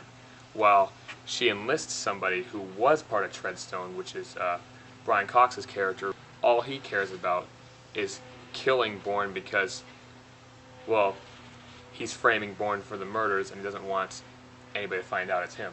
If Bourne dies, all of this goes away. Yeah, and because of this, there's a conflict of interest between those two. Okay, I like this movie a lot more than the first one, right? It was much faster paced, it was much more of a Mark movie, I guess you could say. I'm going to have to give it a 7.5. Yeah, I really enjoyed this movie. I think it's just as good as the first one. So I'm giving it the same rating, a 9.8. There weren't really too many flaws. I mean, in some points, it kind of was drawn out a little, but for the most part, much faster paced than the first one. So that brings our average to 8.7. Welcome to BroadswordMedia. This is part 3 of the week of Bourne. We're reviewing the Bourne Ultimatum. This is my favorite Bourne so far, right? This movie starts off right where the other one finishes, right? Bourne is hurt. He is, fleeing. People are after him. It leaves off in Moscow, where the last one, where supremacy pretty much ended. So the best thing about this film is it knows exactly what it is, right? The pacing is a lot better than the other ones. It jumps right in. It doesn't take a whole lot of time to set things up. It knows what it's doing. And, it's really interesting because they jump around a lot in the movie, right? And they're telling a lot of story. And what I really love about these films is that they take themselves seriously. When I'm watching this movie, it's as though they've taken a real story, right? And now they're just presenting it in movie form. Yeah, I fully agree. The story is very realistic. All the things most of the things that happen in the movies is something that you can do in real life if you have the skill set and ability, which is one of the things I love about this movie. And not only that, but just like you, I actually think that the Bourne Ultimatum is actually the best of the current Bourne trilogy. And for a few reasons, like you said, it jumps around, but the way it jumps around is it does it in a very good way. It makes sure that when it does jump around, you still know what's going on currently. Oh yeah, you know where you are, you know what's happening, you know who you're with. Yeah. At least most of the time. There are some guys that kind of look alike, but you just you have to go with it, and the movie challenges the audience. Yeah, and it does so better than the last two movies. Mm-hmm. Pretty much as you're watching this movie, you're learning information, you're picking new things up, and then as the movie goes along, you're picking up speed, right? And you're heading towards what they want it to be the end of the Bourne trilogy. So in the Bourne Ultimatum, Jason Bourne, of course, is still being chased down. He finds a British reporter who's doing a report on some organization called Blackbriar. And Jason Bourne eventually finds out that Blackbriar is actually Treadstone, just renamed, upgraded. He tries to pursue it, and of course along the way, eventually the people after him finally see him, and they pretty much chase after him the whole movie. So in the second movie, they bring in Pamela Landy to deal with the Bourne problem, right? She wants to communicate with Bourne. She wants to figure out what's going on. Everybody else really wants to kill him, right? This one, they have a new, I guess you could say, villain or head at least of the department, Noah, right? And pretty much from the get-go, Noah is saying, kill him, take him out. We need to cover our own tracks, right? We're in trouble. We're all standing in the mud, and this could get very, very messy if information Bourne knows is found out. Yeah, exactly. And just like in the Bourne Supremacy, Landy, she was never involved in the corrupt organization before. So she wants to actually interrogate and question Jason Bourne.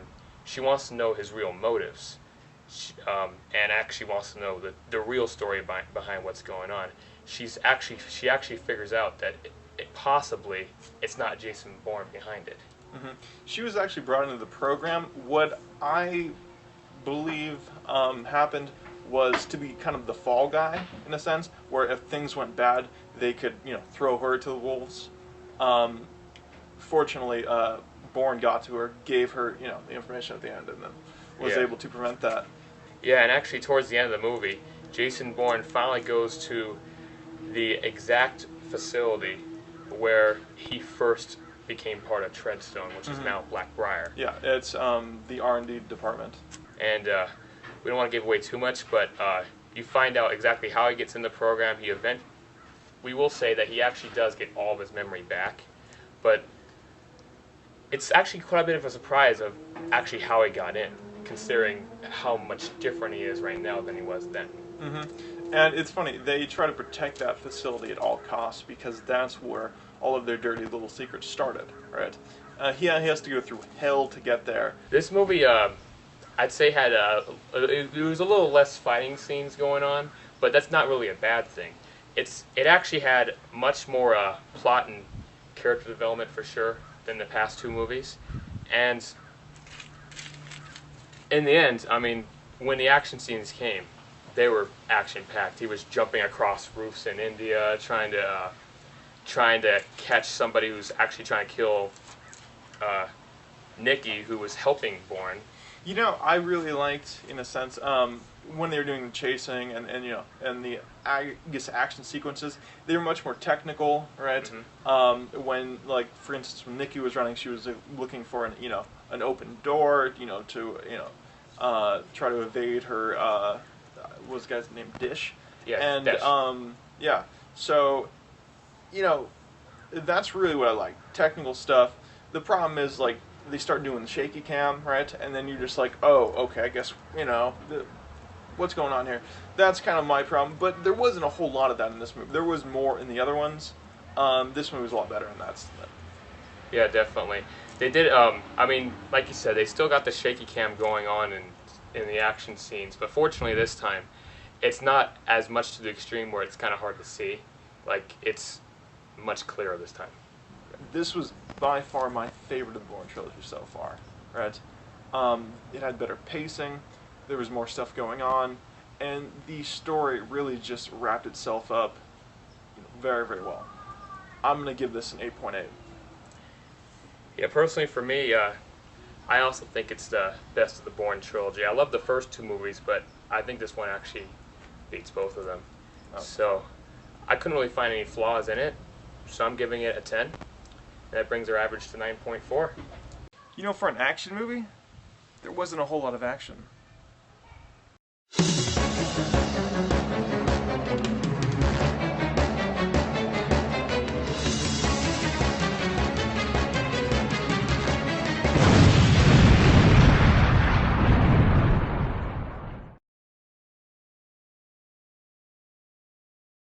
Yeah, I agree. There was actually more action in that intro we just recorded.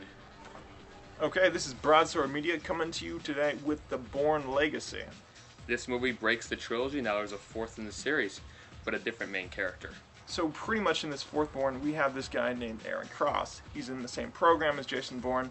They're calling it Outlook, and stuff has gone wrong, and now they're forced to burn the program to the ground.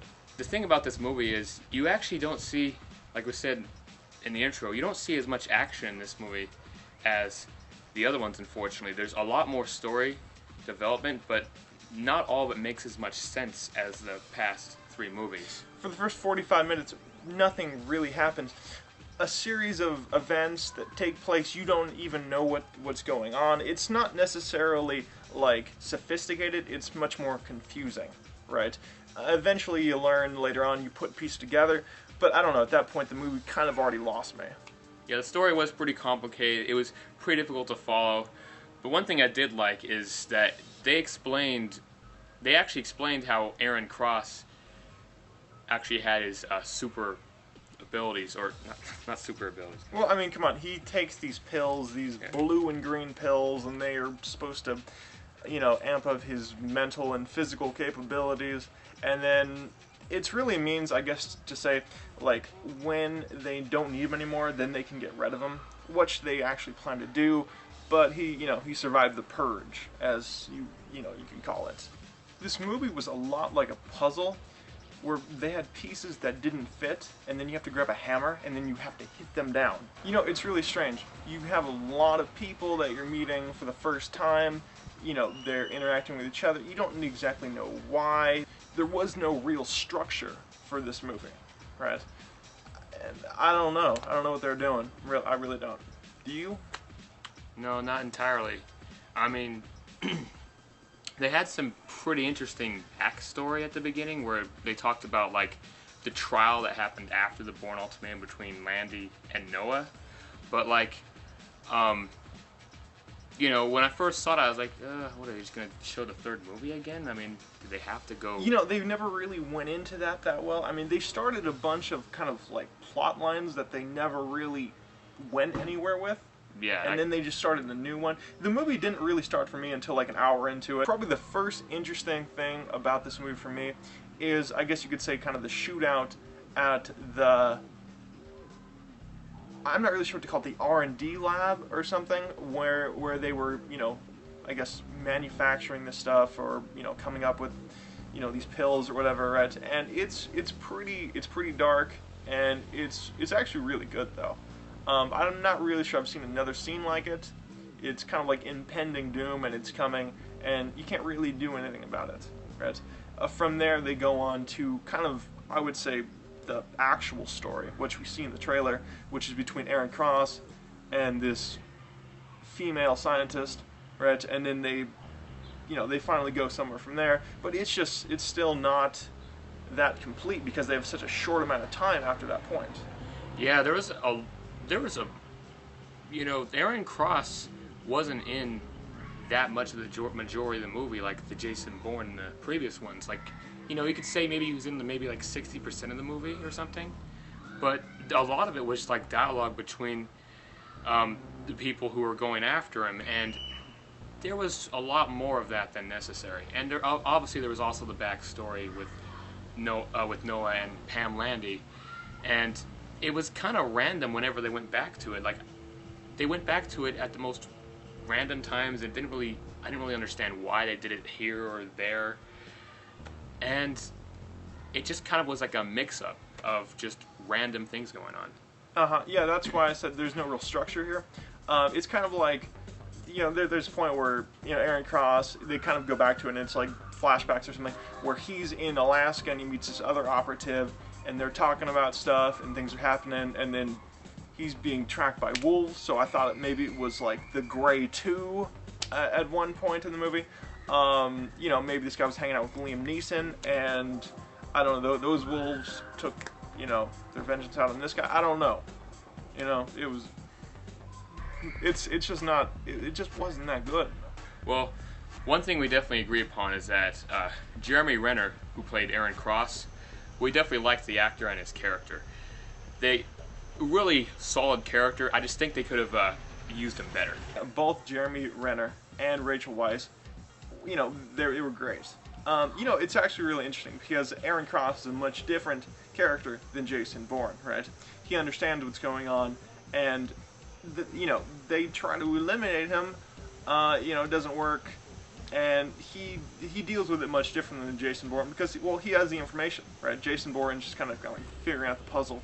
Now, I gotta mention the guy in charge of everybody going after Aaron Cross. He's played by Edward Norton.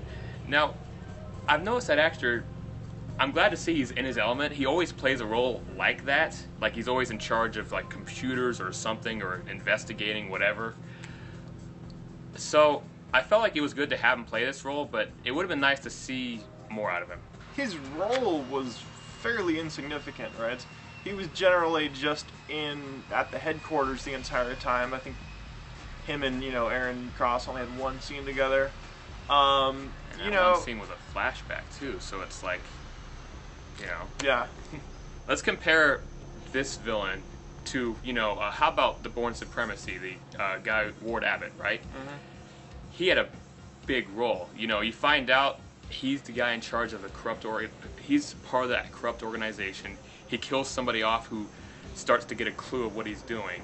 and then eventually he gets what's coming to him. Yeah, that guy's a badass. He just he broke this agent's neck. Yeah, and even in the Bourne Ultimatum, that villain had a huge role too.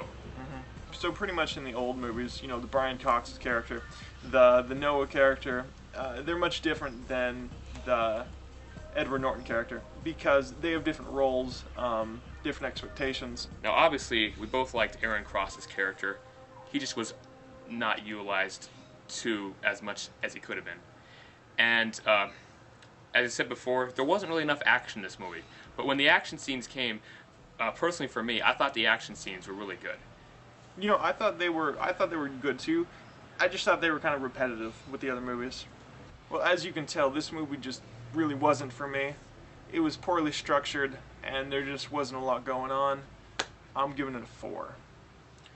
Yeah, this movie, it was a little difficult to follow, although I did enjoy it once I actually caught on to what was going on. So I thought it was pretty good. I just didn't love it. So I'm giving it 7.1. It's fair. So yeah, that brings our average to 5.6. Go check it out if you like. Just don't expect anything greater than the previous Bourne movies. Don't forget to like, comment, and subscribe, and tell us what you thought of the Bourne Legacy.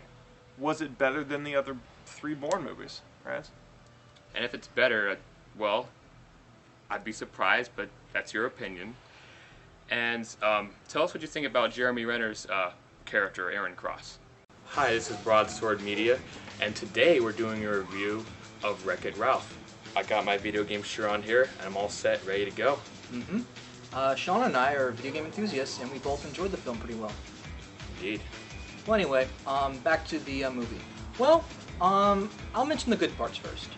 I really enjoyed the main character, and the supporting characters. And the villains were pretty interesting, too. But the biggest jackpot in the movie has to be the video game cameos.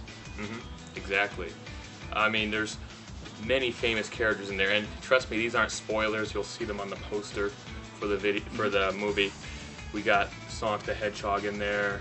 Bowser and Dr. Robotnik are in the same room, and yes, I call him Robotnik. I know everybody calls him Eggman, but I grew up with him called Robotnik, and I think that sounds clearly better. And yeah, so having these cameos of these famous video game characters is pretty cool. Yeah, especially for all the nostalgic adults who grew up with these video games. Street Fighter, Pac-Man, they're all there. My personal favorites is how they're used. Particularly, there's a couple scenes with Sonic that are pretty interesting, but like I said, there's going to be no spoilers in these videos. Exactly. So we're just going to give our opinion on what we thought of the movie. Are there any good parts besides the cameos you enjoyed? Well, I'd actually say the plot pretty much was mostly well done. I mean, the story, I don't want to give it away, but what Wreck-It Ralph was trying to do, he's trying to be good. He's tired of being a bad guy and being treated poorly because he's the bad guy, and he wants to be welcomed. Yes, he wants to be the good guy and earn himself something that will get him recognition. Exactly. Which is a very relatable character.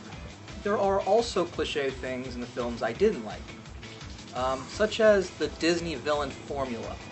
Now, I'm not going to give too much away here, but there's a certain scene that was done in this film that was similar to previous Disney films that's been done to death, and that was kind of a distraction for me.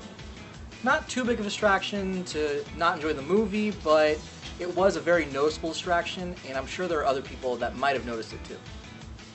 Yeah, as for me, I know it would have been expensive to have these video game characters featured in more scenes, but we're talking about Walt Disney here. They're like taking over the world. They bought Marvel, they bought Lucasfilms. I would have liked to have seen more use of the video game characters. Sonic is in a few scenes, but his lines are limited, his actions are limited, and you only see Bowser and Dr. Robotnik in 2 scenes as well. Well, that leads to the big other Disney crossover movie, Who Framed Roger Rabbit. another film which had cameos, but they were only in there for like 10 to 15 seconds. I think there's a good reason why they didn't oversaturate the cameo appearances of other video game characters.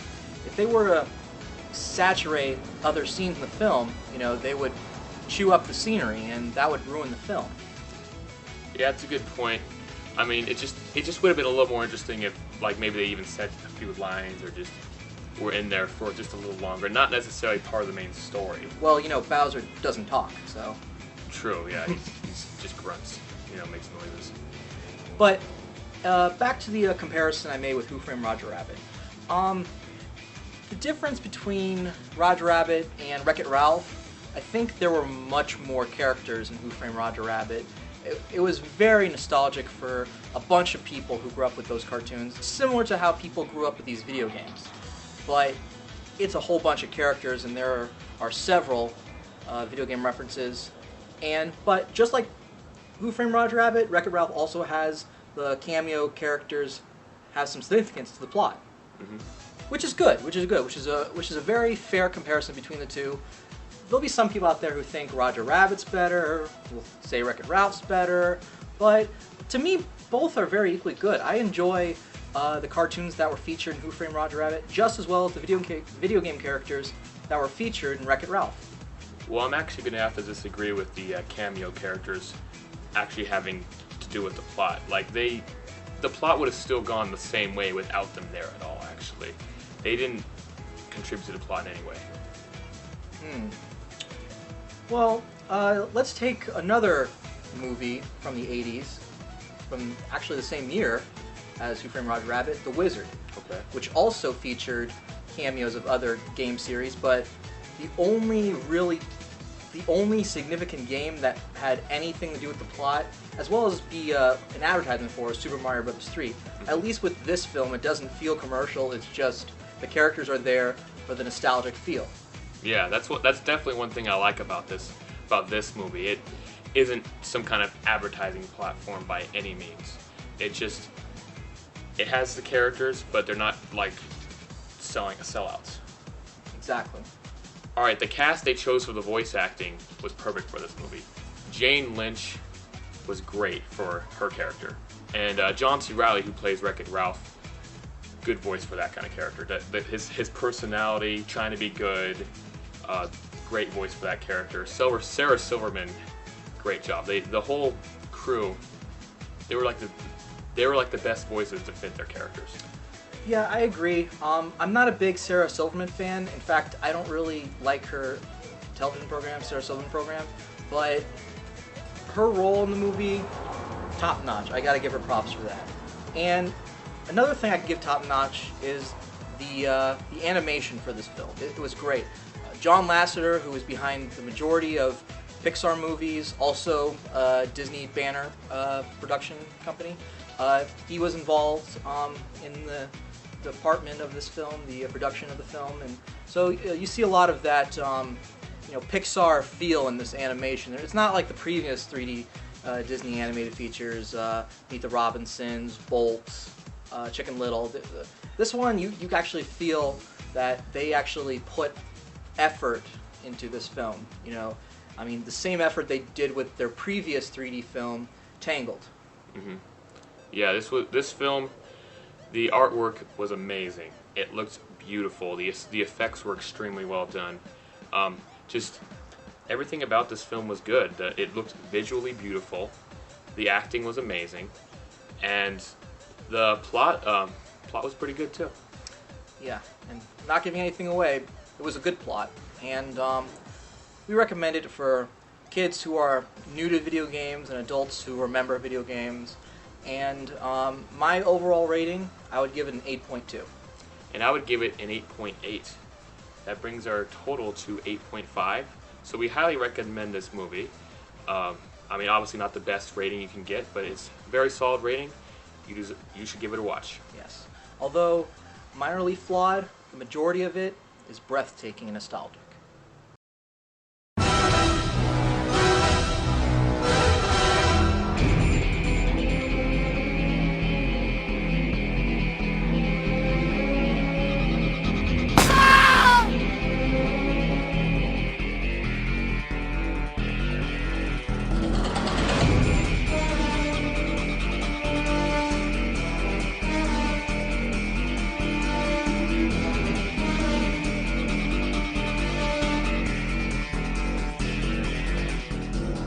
What's going on, YouTube? This is BroadswordMedia coming to you today with Skyfall. Daniel Craig's second, I'm gonna go with second Bond film. Yeah, exactly. I don't remember there being any Bond film between Casino Royale or Skyfall. Not that I know of, no. So the plot of this movie involves a former MI6 agent who's gone rogue and plans to kill M. This agent, Raul Silva, is from M's past. Some bad stuff happened. Now, he's out for revenge. In this movie, James Bond himself actually gets shot and everyone presumes that he's dead. MI6 is attacked, but you know, it's funny, they never really explain why or how. They don't really go into it. This movie started out with a great chase scene. Okay, the thing about it was, what I loved was there was no actual shaky cam, right? Which Oh, you'll yeah. see in Yeah. so many movies nowadays. Yeah, especially right? the Bourne movies. It was steady, and you know, obviously it was, moving camera, so it was like that. But you could clearly see what was going on. So this movie, the thing about it is, it referenced a lot of the classic Bond. For instance, there were just kind of like a lot of scenes that were just like cram-packed in this movie, which I could have removed like many of them, right? And then it would just been the movie would float a lot better. For instance, when M was called in and, they are saying, we're retiring you. And she's saying, you can't do that. I'm still in the middle of my job, And it was just kind of like, to me, it was almost like, but I've been in so many movies, right? And, I don't know, it was just packed with that. Okay. Well, I'm going to have to disagree. Like, I like that they finally referenced the classic Bond movies. They never really did that in any of the Daniel Craig movies. They seemed like they're just kind of trying to go in this like brand new direction that drifted them away from what James Bond originally used to be. And I didn't really like it when the old movies did that. I still love Casino Royale nonetheless. It's an amazing movie. But in this movie, I felt like Daniel Craig, I felt like he really was James Bond this time. He brought a new mix into it, as well as acting a lot more like the old classic Bond. Here's the thing, is this movie wasn't made for me, right? It's clearly not. It was made for Bond fans, right? And Bond fans, they're gonna love this movie because there's all this stuff, plus this type of modern, take on Bond, right? It's like, it's taking the good stuff from Casino Royale and adding it to classic Bond, and that's what you get. And yeah, like I said, people are gonna love this movie. Yeah. If you're a Bond fan. Oh yeah, definitely. I love this movie. It was definitely one of the best experiences I ever had watching a Bond movie. Almost comparable to, for me, almost comparable to Casino Royale. And quite frankly, very glad they took so long to actually make this movie, because the last one, which, we said didn't exist, Quantum of Solace, was such a disaster. Exactly. Quantum of Solace, what's that? So I'm glad it took so long to finally make another Bond movie and actually, for once, worked so hard on it. And this time, it came out quite well. Specifically, what were your favorite parts as a traditional Bond enthusiast? Well, I definitely liked how this time the bad guy wasn't like so easy. Like, I felt like in Quantum of Solace, referencing that train wreck, I felt like in that the villain was just too easy to beat. Oh yeah. In this movie, the villain was very smart, and just like in most good Bond movies, is usually a step ahead of him, and then Bond has to overcome nearly impossible odds. That's one thing I loved about this movie. And then I love that he was back to the traditional, always charming the sexy ladies, whether they're from especially being able to do so with the ladies who work with the bad guys, and charming them and getting information from them while also enjoying their bodies and everything too. I always liked that he can actually get together with a bad girl and not only seduce her, but get information from her as well. Yeah, let's just talk about that. I guess the gambling casino scene, right? It's funny. That's another reference. Is that you had this incredibly hot girl in this ridiculous, completely impractical, over the top outfit. Yeah. Right. Yeah, you don't normally see those in real life, but Uh-huh. it does seem to be a weird tradition in the Bond films. I mean, personally for me, since I've watched so many Bond movies, I kind of like it. It makes it, I feel like it's a little more expressive Uh-huh. in a way, and I don't know, I guess a little more bold. Here's the thing that's always confused me with the Bond films is that Bond always told people that that's what it was named. Bond, James Bond, right? I'm a secret agent, I'm telling you my name. I don't know, to me it doesn't really make much sense. Bond, sure he does kill the people most of the time, but you know, his villains generally have associates and that could just lead to problems. You know, I don't know. It's a pet peeve of mine that I just don't really care for. I guess for some reason in the Bond movies, it just doesn't really affect him that way. I think it's probably because, you know, he's a secret agent. It's not like he's on TV where people would see him reveal his true identity or something. Mm-hmm. So it just doesn't affect him that way because he's so because he's a covert agent. You know, nobody really knows who he is unless he actually tells them. Yeah, I've seen in other Bond films where people will actually figure out who he is. They're like, yeah, this is James Bond. Like Pierce Brosnan, World's Not Enough, right? Yeah. They know who he is, you know, from the beginning, and they're like, you're James Bond. You're going down. You know. That's true. It's just my problem. The thing about it is, there's nothing necessarily bad about the movie. It's just that there are these kind of, it's classic Bond. There's parts where it's not realistic. It's not practical. Mm-hmm. Things are happening, and it's just, you know. But that's the thing about the Bond movies. They're not really meant to be realistic. Like every Bond movie I've seen, there's always like a bunch of action scenes in there that you would never see happen in real life, and that's the fun of the Bond movies. It's just out of this world. With the exception of Casino Royale, because pretty much that was much more realistic, right? That chase scene at the beginning, though, most people wouldn't be able to do what those guys did. Jump across, what was it, I don't remember what it was, but it was that huge jump to that crane or whatever. Uh-huh. You know, that's Well, yeah, hardly most possible. people would, but he's Bond, and you can make a case where, you know, this guy's trained. I mean, these people are trained, you know, ridiculous. But for the most part, you know, that movie really stays on point, and it's like, okay, these are a series of believable yet kind of extraordinary, right? It's kind of like Bond doing what he does, but in the most ideal way possible, opposed to more of a supernatural or ridiculous way. So anyway, that's my thing. So now let's go to ratings. Personally, I love this movie. This was one of my favorite Bond movies I ever seen. It's up there with Casino Royale. I think it's better than all of the Pierce Brosnan ones, and some of those are pretty good. Like GoldenEye was an awesome movie. Had a rogue agent in that movie too. And like I said, as for ratings, I'm giving this a 9.7. Yeah, I did not like this movie as much. Here's the thing, there's nothing wrong with it.